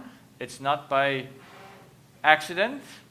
That's why you can go on the body. That's why the body is our orientation point for what happens in the life. That's why at the beginning we take the physical things, and then we take the physical things of the family. You have not involved here yet relationships, because that you just take the relationships to see if that is validated in the history of the body. Yeah, so what you see in the body, then you will see the history. But you already know from principle how things work, that there has been great difficulties during the childhood. Now, the question is in relation to injuries. So somebody had injuries and now they have pain on the right side because of the injuries. Well, the injuries don't count because they don't come from your thoughts. Yeah? It was So like I injuries- had an injury Yes, on but my right hip, and I had an injury here where it tore the ligaments in my neck. But Oh, and I injuries- also had one here. I forgot about that. injuries heal. Yeah, they do. But But- if the body does not, if the pain does not heal, then it's not from the injury. Okay. So Yeah. why did they say I had Yeah, so I can have an injury, but maybe joints heal, maybe a year it takes, a year and a half, but sometimes it heals. why does it not heal? Like they Because did an X-ray on because, my hip. because there is something, it might be bound to the injury or to the event of that, or it comes up more things in life that also fit there, and so that process of healing is stopped and doesn't go further. Okay. Yeah, but a chronic pain cannot come from an injury.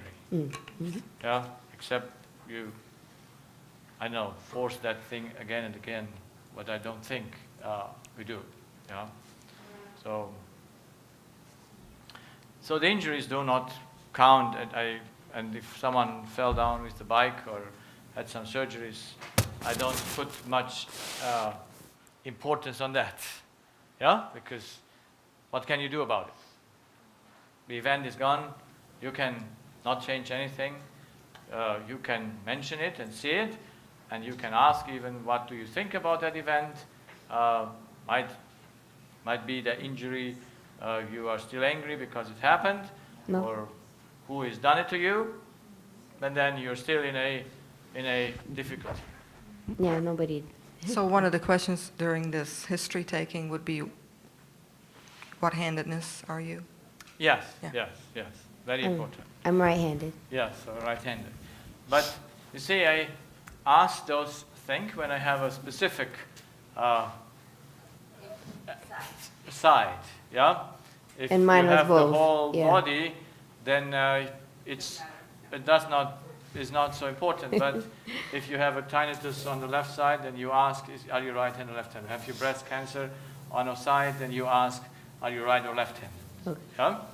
And then you must go through the history, and then the bodies of the whole families show a picture. Yeah? That is there, and that picture cannot lie. And now, after you have done that, you go into the history of the relationships. Yeah? And then you start with the relationship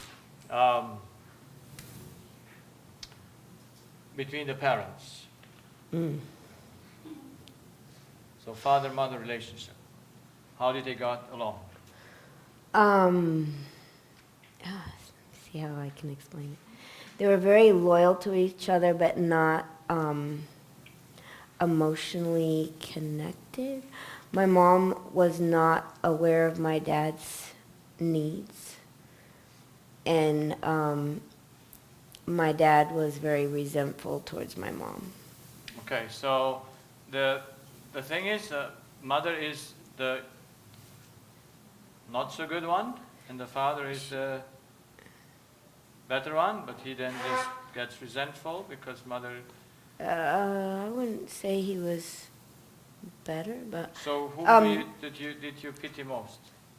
my dad. Yeah, Yeah, I yeah, did, so I and think- and I fought with my mom a lot when I was a kid. Yeah. And so, God delivered me from that, but Yeah. yeah, she was, she's still very, well, her nickname was Mini Mom with an atom bomb. No, I don't nickname. What? Mini Mom with an atom bomb, because she was very controlling, and if you got on the She wrong, was controlling. very control, Yeah. and So that's why you just take this history. You don't need to go into detail, but Okay, just to that's fine. see the things, because the relationship of the parents reflect in the physical things of the child. Yeah? Because that's the dependency. That's dependency. And you sometimes could say that in advance, but you want to confirm it through what she shares. Yeah? And then you can specifically ask, whom did you pity? Because sometimes that side who you pity gets more affected in your body than the other side, because you don't pity the other because you're so loving, because you pity because your heart deceives you to have self-pity with the victim, because you identify with the victim. But And I then- really love my mom too, and that was one thing that was hard on me because I really wanted to love my mom like the Bible says. And I really loved her, and I couldn't stand her at the same time, and I'd scream at her, and I'd practice, and I'd still do it. So Yeah. until So- God set me free from that. But yeah. Okay. So that's the, it's not about you, it's just to set and see what was it, how was it. Yeah. You know, because that's fact. Of course, you see it through your own eyes. Yeah. If you would ask your brother, we would see another side of that. Yeah, So I'm that's sure. when we have sometimes families, we can ask most of them, and then you find, this one sees the things like this, and the other that. But in both cases, you will find that they see it negative. In your history practicing these consultations, do you get patients who do not tell the truth, the whole truth, and nothing but the Yes. truth? And how do you get to the bottom at diagnosing what their issues Well, are? You don't need to. You don't need to because you know it.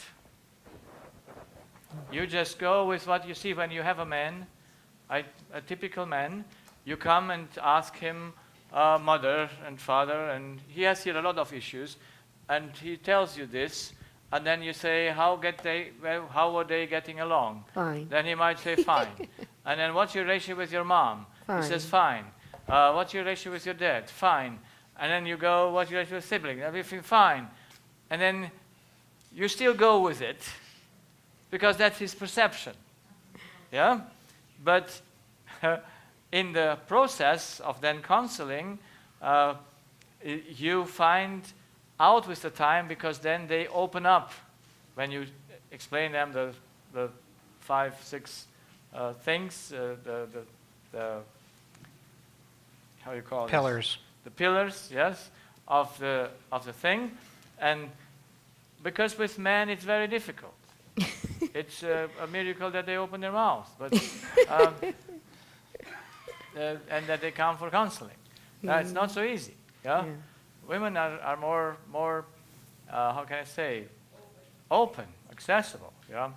So, but that's why we want to have that objective, and then now we take the subjective. Yeah. And we want to see how that reflects in it and brings it up. Yeah. So, relationship with your mom, we had it. Conflicts, yes. Yeah. Yeah, she said, I don't understand you.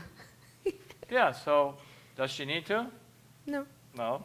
So. But I wanted it then. Yes, now of I course. understand, but yeah. Yeah. So then, relationship with your father. So Verhältnis mother, I speak in German. So relationship mom. Yeah. It's okay. Makes me feel better. I'm bad at spelling. Relationship mother, and I don't know how to make that sign, father. Okay. And then relationship mother. Yeah. And then relationship father. Yeah. Yeah. And then, what was your father relationship? Really good or really bad. Like I was his sunshine. He would say, "Oh, she's my sunshine," blah blah blah blah. But then if I did something he didn't agree with, he'd call me the devil, or, he would, yeah. So better than with mom? Yeah, when it was good, yeah. Usually the relationship with the father are better than with mother. But it was. Generally speaking. Yeah. Yeah. Yeah. It's amazing. He But that's, yeah, and then sometimes it reflects there. but it sometimes comes up because, yeah, so better. I just write it here, yeah? It's just an example. We don't need to, yeah, go Okay. into details, but Yeah. just to have the example. Okay. So relationship with brother. Good. Until he went bipolar, then he took it out on me.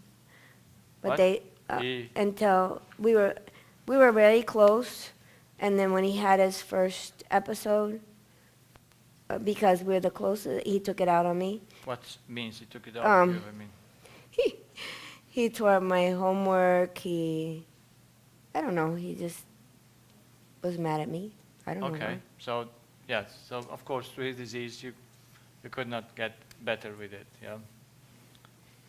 So relationship with brother. Then you got married. Yes. Yeah. So when did you get married? When I was 22, 1992. 1992. And you had, how long did you know him? Well, we dated 3 years, 100 days, and 7.5 hours. The pastor figured it out. I'm not a mathematician. So 3 years, yes? Yeah, So 3.5 years. Well, we knew each other. no children. No children. Just dogs and cats. So you took the dogs and the cats instead of, yeah? So, Well, we've wanted kids, but, well, no, I No, wanted I kids, mean- but yeah. It hasn't happened, so. yeah. I So wanted to adopt. I mean, if you, No, I wanted to adopt since I was yes, of little. course, but who was that doctor that suggested that you should lick? I can't remember. I was. But this is, just, you know, sometimes doctors are very smart because they say if someone in the family has breast cancer, so just take off your breast and your ovaries so that for sure you don't get ovarian and breast cancer, which is mutilating the body, yeah? Just out of what? Fear. Fear and nonsense. I think Yeah. it was more my issue than the doctor's issue because I had seen my brother suffer. Yeah, but how do you know what kind of a kid you will have?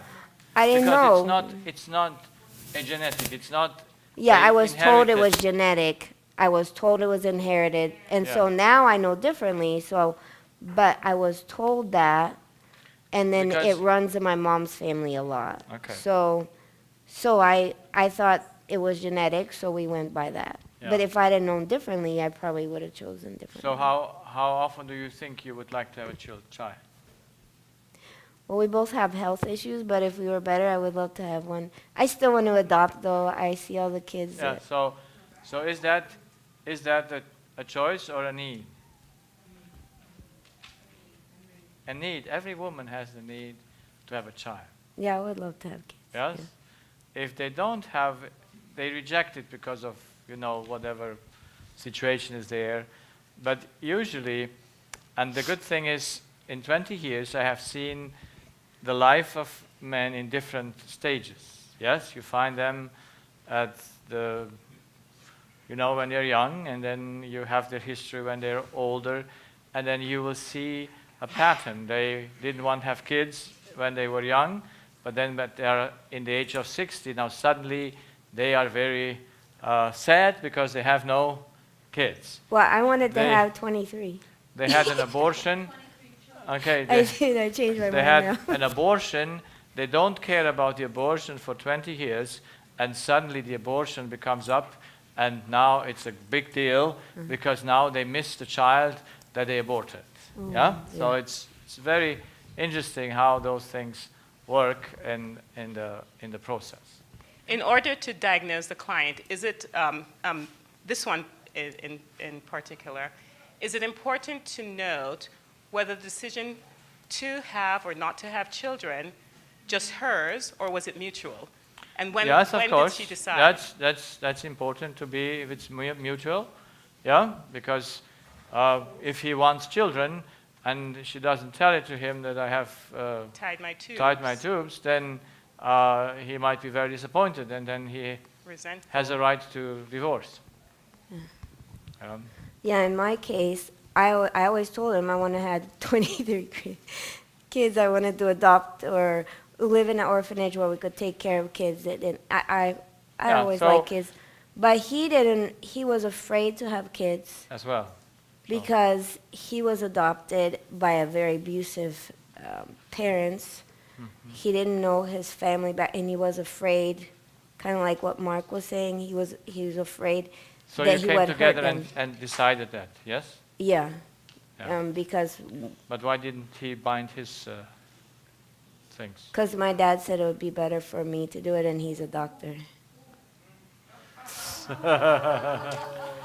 So the father did it on you.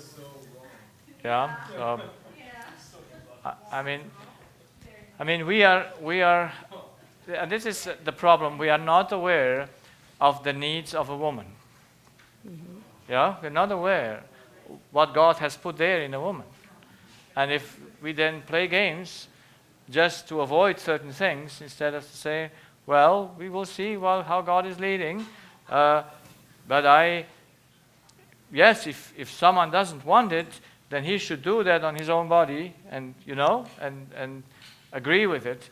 But I tell you, there is much suffering coming out of things that you do in your youth or in early 20s, where you want the good, but you don't know how you will deal with it later. Well, I have a question because I went to a lifestyle center to translate for another lady, and they let me go through it as well. And she had similar issues that I had after my tooth tied, and so she said, you should get them untied. But we both had health issues, and when I told my parents heard, they got very angry. They said, how dare you even think about having kids because you're not. I said, why can't I have kids? There's nothing wrong with me having kids any more than anyone else. Yeah, but that so- was, they still don't, yeah. So. Yeah, it's you see, this is, we play God. Yeah, so we should be, and that's not you, but the doctors, the doctors, they know better everything, and so they want to fix you from the beginning, and that's just to avoid, yeah. Now, yes, there were issues in the Bible also where they could not have kids and so on, but then it says the God closed their womb and then opened it up again. Yeah. So it's better like this. So married 3 years before you know each other, and no children. You're still married? And how is the relationship? I mean, you don't need to say, but that's what you have to ask. What is the marriage relationship? Yes. It's good. It's, how can I say? He's really good to me. He's not good to himself. So that's hard on me. But he's good to me. Okay. So you try to fix him then. I'm trying to learn not to. Yes, but I struggle. Yeah? Yeah. Because if he is not taking care for himself, you are also in the trap because you want him to take care for himself. Because of whom? Well, like I told Mark, I'm just going to be honest. He has a video where he says, if you say, I love you, and they say, I don't care. And then you say, I love you, and they say, so what? And then you say, I love you, then you're not going to stay. Well, I've been doing that for 30 years. But for I don't know how many years, he would say, whatever, my condolences. I'm so sorry for you. But I said, I love you anyway, because when I'd run out a lot of love, way down there, 0, I said, dear Jesus, you pour your love into my heart. And he does every time. But it's not been easy because, what he's been through. So, yeah. Yeah, so he's adopted. That is also He's been through a ton that of is trauma. difficult. Yeah. Yes. So if there were children, how would you go about? Well, when they're children, now the relationship, marriage, then I ask the relationship with each child. So you just say you have this many children and then go relationship with How old is the child?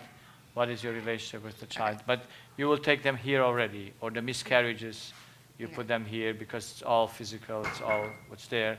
Okay. You ask here, how were the pregnancies? Yeah? Now, she had no pregnancies, but a pregnancy and the difficulties in pregnancy show very well, again, the relationship, that's how you have grown up, yeah? And And that's yeah, everything comes because it cannot function without a clear program. The program is and becomes evident in the body. Yeah? So if you go through and you understand the law of life and then you get pregnant, you don't have all that mess? Yes, I mean, that's why no one has taught us the issues of how to think, what affects us, what destroys us. And if no one has taught it to us, how shall we even, yeah? But we can learn it now, right?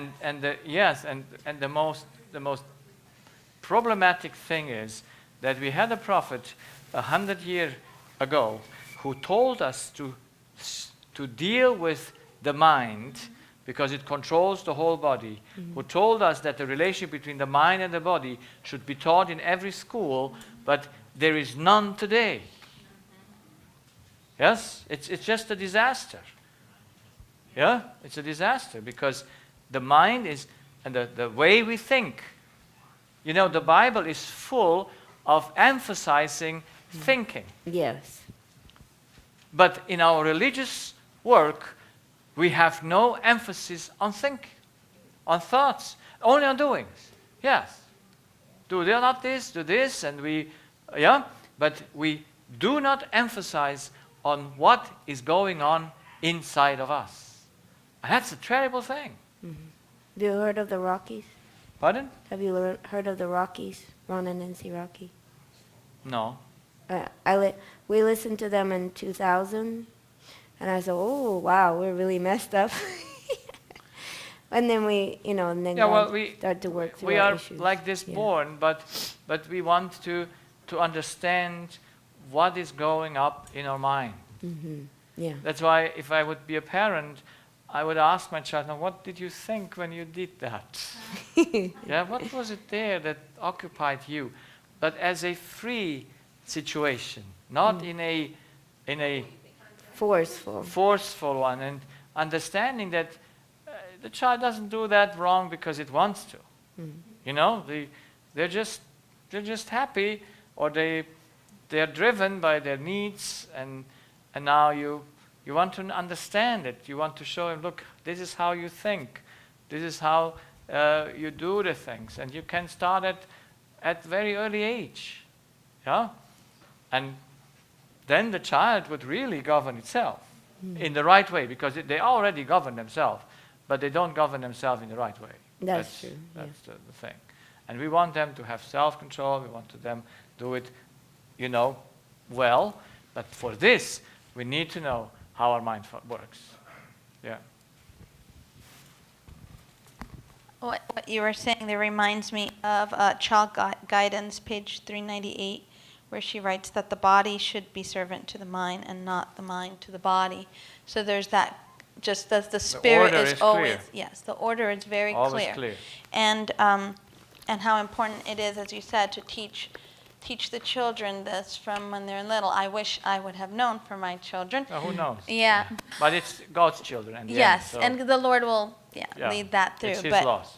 But if you happen to have children, please just think about that. Yeah. Now, I do have a question where this is something that I hear a few young people saying. It's not my concern, but my daughter has brought up this concern, and that concern is, I don't want to have children. We're living in the last days. Why should I bring another child into the world when there are others already that need love and care? Yeah, so to have the need for a child is done in us by God, but in order to exercise it, we need to use reason, yes? And we have a responsibility, even though we're not ultimately deciding if we have a child or not. That's God's decision, but we could work with that, yeah? Last year I had the privilege to do a wedding. I did last year many weddings, a few weddings, and this one was in Swiss.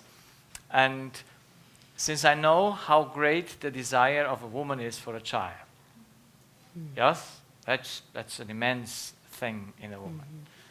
And now they are Adventists, and he is a colporteur, but they just became Adventists, yeah, You know, when you're just at the beginning and you're On fire. very on fire, and he's a colporteur just working for God, who doesn't earn much money when you sell No, books, I don't especially make in much Europe. money either. In Europe, in Germany, we don't have any colporteurs anymore because they died. I mean, there's no income. It's just in Swiss and in Austria. It's still somehow a little flame of colport. It's also odd to go from door to door or to, you know, and because now it's everything online. We should have another idea to do some things. But, however, he's eager and he says, well, we're living in the last days and I don't want to, for whose sake do you don't want to have children in the last days? Because it says, woe to the women that is, what? Pregnant or giving, sucking, yeah. So, but just 2 weeks ago, when was it? I was in Swiss and we met with this group. It's a Law of Life group, and they did open meetings, and there were a lot of people there, new people. And she was also, I mean, they were also there, and then she has a nice belly. And I saw her, I said, wow. Because I consulted them both. I said to him, look, your wife has the need for a child. So why would you just, yes, I expect Jesus to come next year, but I still would do today what I have to do. Yes, I would do that, which is needed to be done. But if I would have a wife that would like to have a child, I still would say, okay, let's have it. Because in the end, God can say no. Yeah? So we can raise that child in heaven if he comes next year. But we don't know really if he comes next year. I hope. Yes, I hope, and I'm expecting it. But if not, then we will meet here again if God wants us to meet. So I have a question when you come in. So that's why I told him, I said, you need to take care of the need of your wife. And I saw it in her eyes how she wanted a child. Because why would you get married? And they are not the most youngest people. I think they're in their 30s probably, yeah, because you don't marry early these days. And so, I don't know exactly, but I think it's in her beginning 30s. And now she's so happy. I mean, you can saw the happiness of her having that baby. Yeah, and just this yesterday I got a video where they demonstrated in front of the whole family come together what it is. Aww. Yeah. So they shot some rosa things in the air. So it is what? A girl. A girl. Yeah. So it's a girl. And now, is that a bad joy to have? No. No, it's God given. Yes, and it's something nice. And if she has the child when Jesus comes, she still will take care for that. Will God not take care for that? But is he taking something by surprise? No. So if you get married today and you have a woman, you need to know that woman wants a baby. Now there are women that don't want it, and that's fine. Yeah, that's fine. But it's not a choice. Every woman, you can see it. It's an instinct. When there's a baby around, they don't look to me anymore. Yes? So they're getting in trouble. Yeah. Yeah. Because the baby is most important. Yeah? They just go by their instinct. Yeah? In this way, we need to know these things beforehand. But who tells it to us? Who tells it to us? We're just ignorant of our own being, like ignorant we are. Yes, the argument is there, but the Bible also says there will be no stopping of marrying and giving marriage. Yes, giving marriage until Jesus comes. Because, you see, why I believe that Jesus comes next year is because he will come suddenly. when no one ever expects him to come, because we always think in our mind, oh, this must happen before, this must happen before, and so we say, in 5 years. Yes, and then some may say, the digital currency is not yet there, and it must have some more systems to have all those things. You know, COVID showed us we don't need digital currency. We just need a Boom. sign who we are and who we serve.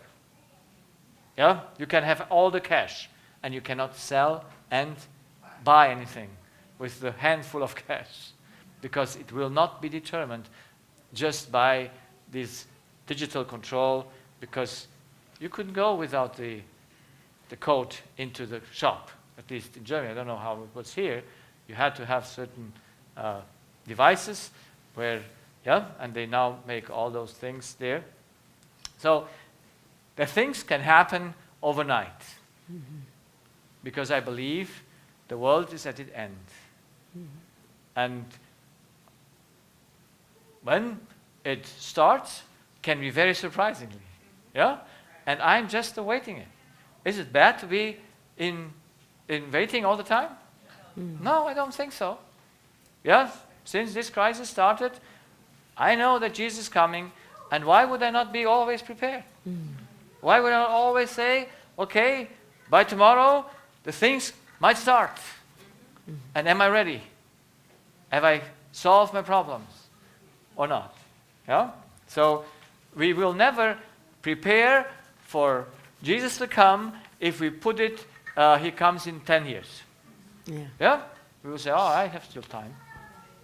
No? So there is no But watchfulness. if you die today, it Well, is. but that's not a death. We don't care about death. We want to finish the work. Yes, we do. I don't Absolutely. think to die. Yes, I like that. Amen? We Amen. don't think to die. Yeah. We want to live. Because it's harder to live for God than to die for Him.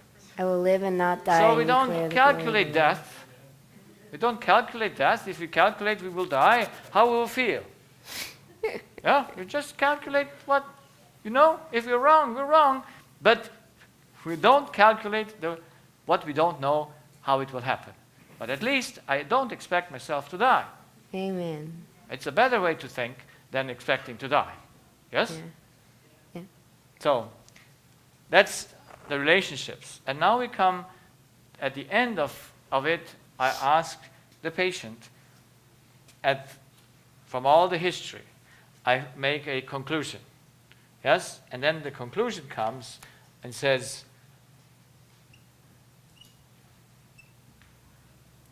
so, what's the first and worst thing in your life that you would have not had in your life? What is that? What do you think is what determines you most? I mean, what hurts you from the past? You don't need to say it. It's just that we see, because you want to know subjectively what the patient thinks about what his greatest burden is. You already know it because you know the frame and how we work and all that, but you want to hear it from him telling it to you. Or her. Because, or her, yes. And hearing it, then some people say, well, they don't go into this, they say, I always lacked righteousness, or I always lacked security. And then you write it down, yes? And then I say, okay, but in all your relationship, what was heaviest for you? A conflict. And then you say, it was the relationship with mom or what, so that you have a conclusion that he himself gives to himself. Because you want to face him after you told him then the whole concept of how the human being works, and then you want to face him with what he shared with you. So mine would probably be conflict. Well, yes, that's what, with mom, with dad, or whatever was it, and then the second and the third, and the death of the dog, or whatever, you take all those things, and you want to know what he thinks about himself. What's the problem? Okay. Yeah? And now you have an overview of the objective, of the subjective way of the relationships, and also his subjectivity, where he thinks he has the greatest issue. And so you have a nice package of the information about himself. And from that on, you go and then explain the whole structure and the things, and then you come to the subconscious and gain and loss and all this. Well, don't skip all that. That's why we're up here, so we can learn it. Well, well, yeah. So, but this is what I think gives us information, Okay. and then we go and teach them what is where it is, because we don't want to guess something. Okay. Yeah, you don't want to guess, even though you know it's always from the heart. You want to have solid information where which you base your dealings with that person. Now, of course, that needs some time. Yeah, that takes Yeah, and some say much and some say less, but it's still, you get enough information to deal with it. And then when you counsel, the first time you present some part of the human law and the structure, and then you say, the next time you go a little bit deeper and deeper, like the person says it, until you get to the subconscious, I believe I'm a God. And then from there on, explaining how the dependencies of the umbilical cord of mother to and a child to mother. Yeah, so all those things are in that, and so that, and during this time you develop a relationship. The patient gets more open, and suddenly, and I always explain my own mistakes and failures. Everything I do wrong, everyone my patient hears about. And my wife never hears about that, because she would take it personally. She hears it sometimes in my sermons. Yes? She says, you didn't tell me that. Yes, well, you don't need to know that, because it would be bothering you. You know, we never tell anyone what's bothering us, okay? We never complain. Amen? Never complain. You can complain to the doctor. You go to someone who doesn't take care for your complaints. I mean, he doesn't take it personally. But if you tell someone, you know, my wife never knows when I have a headache. Why should she know? Can she help? Pardon? Well, she's a medical no one can help you. You need to know that. Cayenne pepper, exactly. I mean, it heals you from the stroke, I heard, or from the heart attack, because it dilutes dilutes the blood. Yeah. So no one can help you. That's why you put no burden on the other one. You just go to God. You talk to God. My wife only gets things from me when she sees that I am, do you have stomach pain? Because she sees I'm having a certain posture, or, you know, and then she knows me and says, you have, but I would never say it from my own. Why? Because why? Because it doesn't work. I mean, it only is a burden for her. Okay. You see? Because they immediately start to do something for you. Yeah? Yes, what can I give you? They buy a lot of stuff. But you want to bother no one, because that's Ministry of Healing. In relationship with others, chapter 41, you should never tell anyone else what you feel negatively. I have a question about that. It's done on the page, it's chapter 41. My dad used that, and then he would listen to everybody else's problems, but he would never share his own. Yeah. And he had a block, like he wouldn't let us love him either, and he used that as an excuse. I only go to God, so Yeah. So walls. So how is that healing? no, no one can help him except God. And I don't want to bother anyone with my problem. Why should I? Then why should people come to you? Because I'm a professional. But you said we are to share it with everyone. Well, yes, because I don't take your life on me. Mm-hmm. Yes? But if you would be close relative, then yes, it might become an issue. Oh. This is why, yes, if I don't go, I can go to the pastor. I can go to the one that is not taking my stuff personally. Okay, so you're saying somebody that's not connected. Yes. So how does that, But only for a while. how does that relate to the marriage thing where it's supposed to be in a unit and you're not supposed to, I don't. So the marriage relationship should be a unit in which you tell every. No, I'm not saying that. I'm saying, didn't she say something about that's supposed to be, like, you don't go and tell somebody else those issues? So. Yes, because of course, but you don't tell the issues in marriage. You tell because you need some help. Mm-hmm. And if they're also the one that helps leads you to God, it doesn't lead you to themselves. Yes, yeah? that's very important. Why I don't do counseling again and again. Yeah? If I counsel the person 5 times or so, then what can I do more?